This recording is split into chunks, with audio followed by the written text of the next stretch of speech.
SummerSlam 2016 has come and gone. And there's a lot of gripes I have with the show. Not the fact that, most of my predictions didn't come to pass and didn't come true or anything like that. That's child's play. Talking about the way the show ended and the way certain matches went about. But before I get to the results and my opinions about the results, there was a couple of matches that were added to the show and they had them on a pre-show. I mean, there was a freaking tag team turmoil kind of garbage match between the Usos, American Alpha, and Hype Bros, and then there was Fandango, Breeze Dango, the Ascension, and the Vaudevillains, which the faces ended up winning. It wasn't really much, it was probably to get the crowd going. But they also had Sami Zayn and Neville versus the Dudley Boys. Are they a formative tag team now? Because, even though the tag team divisions are just so lackluster and they need more tag teams, but to just throw people together like that, no, I'm not approving of that. And there was one more match on the pre-show card, which was like, okay, it should have been. I thought it was going to be a part of the main card because of the stipulations of the match. So, without further ado, let's get on with my thoughts and also the results for SummerSlam 2016.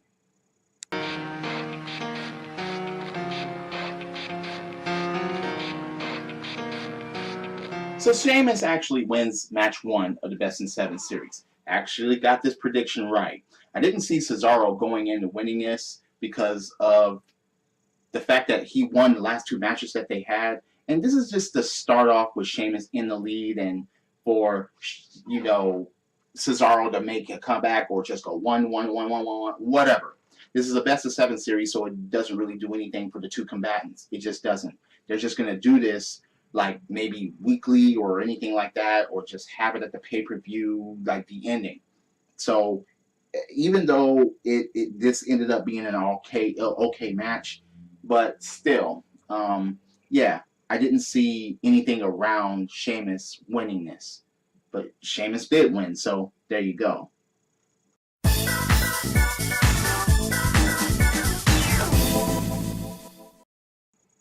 So the main show begins with the freaking new team of Jericho versus Enzo and Cass. Now, I said that Jericho would win because that Enzo and Cass had nothing to lose by losing the match. And it was kind of a funny botch that ended the match. Kevin Owens would usually set up for his powerbomb, the pop-up powerbomb, and threw him up, and then Jericho came down with a sloppy code breaker to end the match. It was pretty cool of a match. It wasn't... Okay, you had 3 rising stars, if you can call them that, and then you have 1 veteran that was pretty much trying to hang with these 3 guys as far as calling the shots and setting up the spots, and it was pretty entertaining for what it was.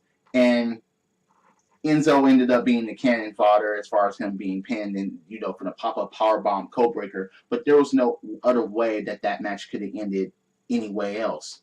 So Jericho wins, and I'm not sure where they're going to go after that. I'm not even sure if they're going to be a relevant tag team at this point.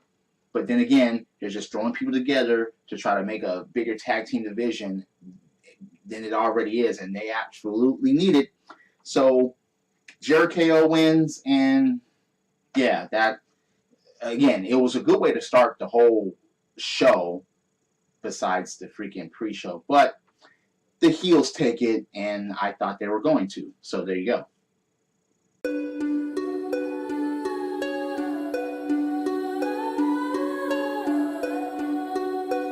And this begins my decline as far as who I thought was going to win. Sasha versus Charlotte. These two put on a good match. I don't think it was good as the one that Sasha actually won the championship. There were a couple of botches in the match, but nevertheless, the match was pretty fucking solid, and it was pretty believable all the way around. Now, I thought that Sasha was going to retain, and she ended up losing. Fair and square, 1-on-1 versus Charlotte. Wow. So you couldn't even have Sasha have a decent reign as champion. It looked like maybe Sasha got hurt during the match, But I don't see that there was any reason for her to lose it this quickly because she had just got it, and this was maybe a new era. So now we have Charlotte once again, and she's going to have Dana Brooke, and she's going to probably just run through the whole roster of Raw women that's going to be on there. Okay, Nia Jax didn't come out. So, yeah, I was completely wrong by that. But, oh, wow. I just can't believe they made Sasha cough it up that quick.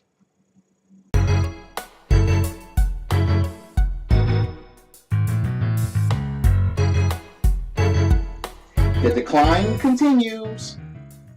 Now, I even said that Apollo Crews wasn't ready. I said that he wasn't ready from the get-go. And even though I don't like who is the Intercontinental Champion, I can't stand him, but I just didn't see him losing it. Even though I picked Apollo Crews because I don't like The Miz. That was just my personal thing. But I knew Apollo Crews wasn't ready to get the Intercontinental Championship. I just knew it. There was no official hype for him to get it. He just became #1 contender, and he barely did a damn thing until this fucking match.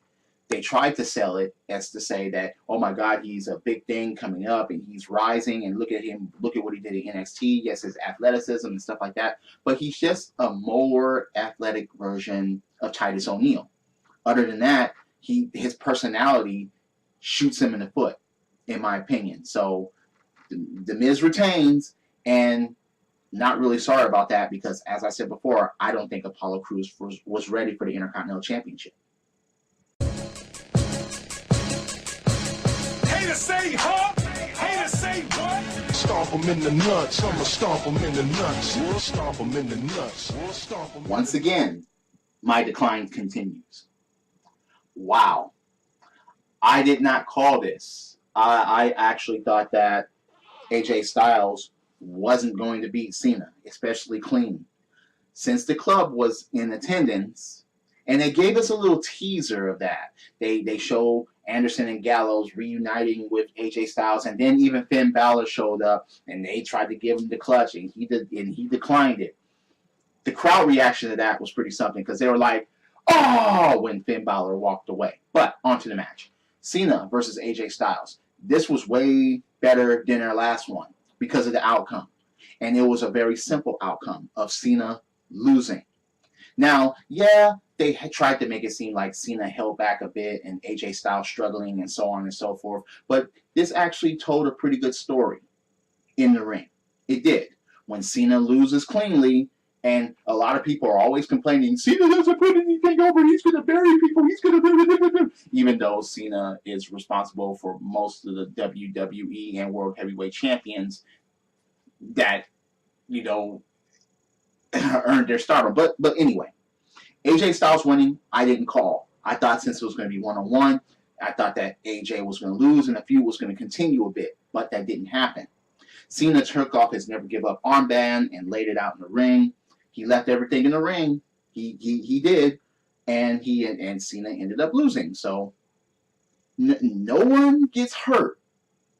And if AJ Styles doesn't challenge for the championship after this, then this will be for nothing. But AJ Styles wins, and bravo on that match, bravo on that decision to have AJ Styles win. And yes, I got that prediction wrong once again.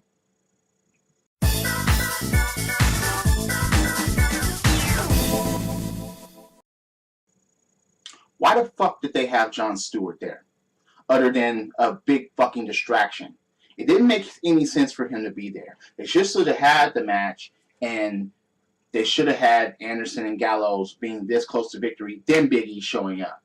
Or at least Big E get a distraction and have one of Anderson or Gallows get rolled up for a fucking victory, but not for the shit to end by DQ, by Big E coming out. And the match was pretty standard for a tag team match. And look, if it wasn't for the titles, it would have been a lot better, because tag team title matches are supposed to be, they're supposed to be better than what this was. Jon Stewart ruined it once he went inside of the fucking ring. It looked unrealistic. It took too much fucking time. New Jay was just laid out, and then Big E comes out and causes a disqualification, and it's like, okay, so tomorrow night on Raw, They're going to have a 365-day reign as tag team champions. But it's still kind of fucked up the way this ended. I didn't like the ending to this match. It just didn't. It should have been a fucking pinfall or a submission, something. And no Jon Stewart. Jon Stewart shouldn't even fucking been there in the first place. He was just a waste of fucking space. New Day retains, and even though they lost by disqualification, doesn't matter. They retain their belts. And I didn't think that was actually going to happen. I'm not even sure. Did I pick the New Day or did I pick Anderson Gallows? Either way, the match shouldn't have fucking ended the way it did.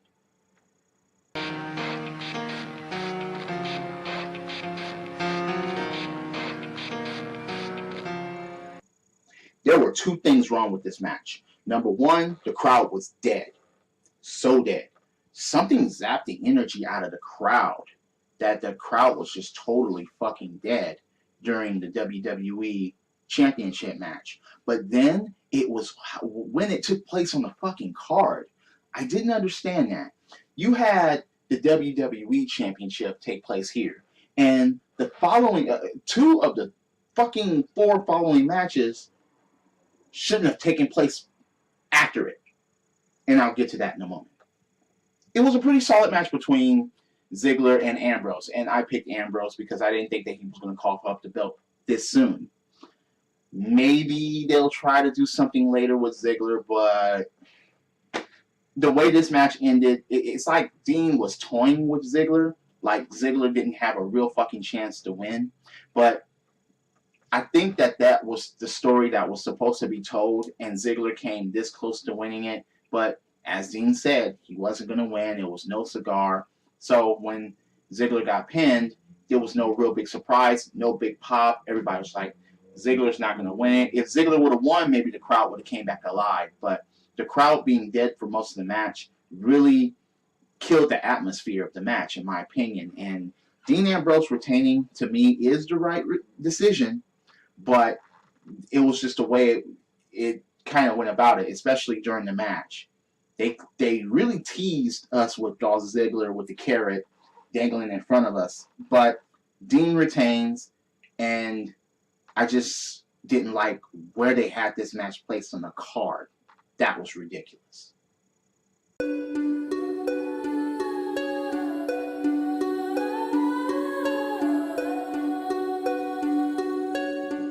Okay, look. First of all, this match should have taken place earlier in the fucking card. Earlier in the fucking night. Secondly, we all know that Eva Marie is suspended. To try to play us to make us look stupid, or to make it seem like that we're stupid, it was just insulting, okay? We knew she wasn't going to be there, and we were like, okay, who the fuck were they going to replace her with? And then Nikki Bella comes out. Can you say Divas Championship for SmackDown? Oh, God. So, the heels win this match. So Nikki is a heel now. Nikki, Natalya, and Alexa win this match. I'm not surprised that the heels won because I called that.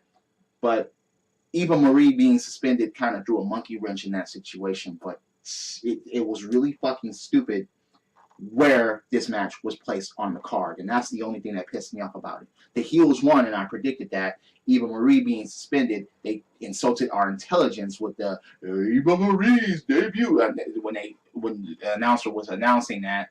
But, God, this match should have been earlier, way earlier in the card. And that's what pissed me off about the fucking match.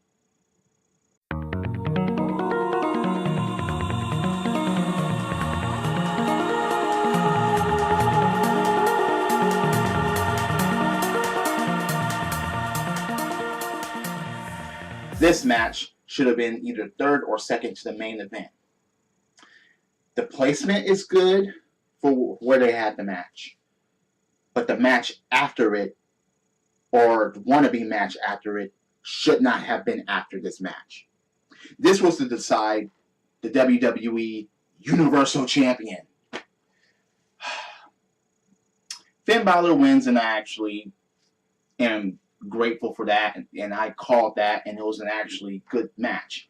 No interference. I thought maybe Finn Balor would have united with the club since they're all on Raw and stuff like that. That didn't happen. It was a one-on-one match that can only been won by pinfall or submission. There were no countouts. There were no disqualifications. I'm surprised that Seth didn't try to use any foreign objects or whatever. There was no rope break during the submission in the match. There was a lot of high flying. There was a lot of setups. There were a lot of good moves done during the match. There was a lot of flowing. There was a lot of technique. And this is something that you expected between Finn Balor and Seth Rollins wrestling in a fucking match.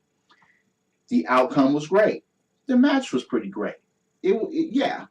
The only things that were wrong with it is, number one, the belt. I will get to that later.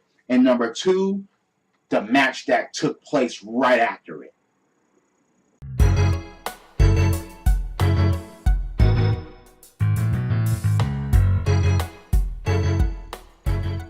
So, speaking of that match that took place right after a new championship was being decided, why the fuck would you have the United States Championship after a main championship match? That makes no sense whatsoever to me. To try to hype up Roman Reigns like that, because that's the only reason why they did it, is an insult to my intelligence, and it should be an insult to every wrestling fan's intelligence out there. And then, what do you know? No match takes place. It ends up being a brawl, and the match never gets started, so it's a no fucking contest because Rusev was unable to compete. They announced that after they kicked Roman Reigns out after the fucking brawl. Rusev starts first. Roman Reigns gets the upper hand and it pretty much doesn't let up. And didn't even toss him back in the ring so the match can get started. This ends up being a brawl. Maybe they were just short on time because where the match took place in the card. But this match should not have been even close to the fucking main event of the fucking card of SummerSlam. It should not have been after 2 World or Universal Championship matches. That made no fucking sense to me whatsoever. And then you don't even have a fucking match. Rusev is still champion because the match never took fucking place. The placing of the card fucked all. No, it made no fucking sense to me. Fuck you, WWE, for putting it that high right next to the fucking main event. This should have been nowhere near that. Fuck that shit.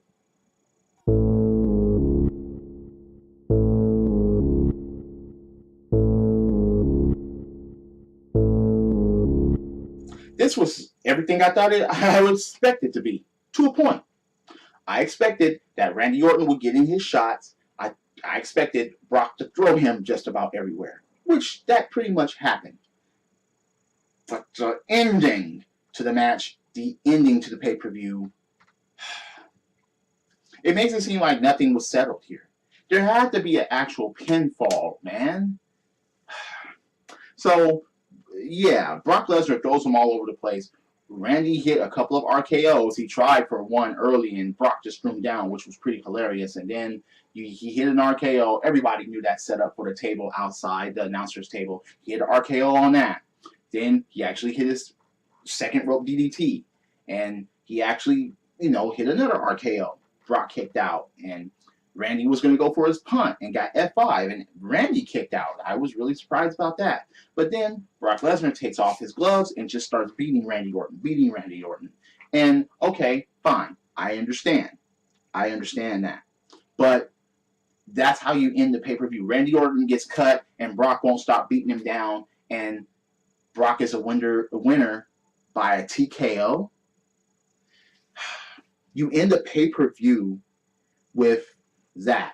And also you end the pay-per-view with Brock Lesnar F5ing Shane O'Mac. What was the point and purpose for that? For the saying that no one can stand in the way with Brock and Brock leaves on his own accord and stuff like that.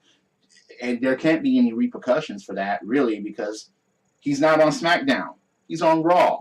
But now, we're not going to see Brock for a fucking while, and it's like, Brock should have, if you're going to end this match, end it on a high note for someone being pinned or submitted.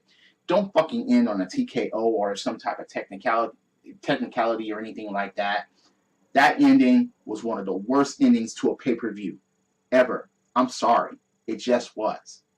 So, those are the results for SummerSlam, and those are my opinions for SummerSlam 2016.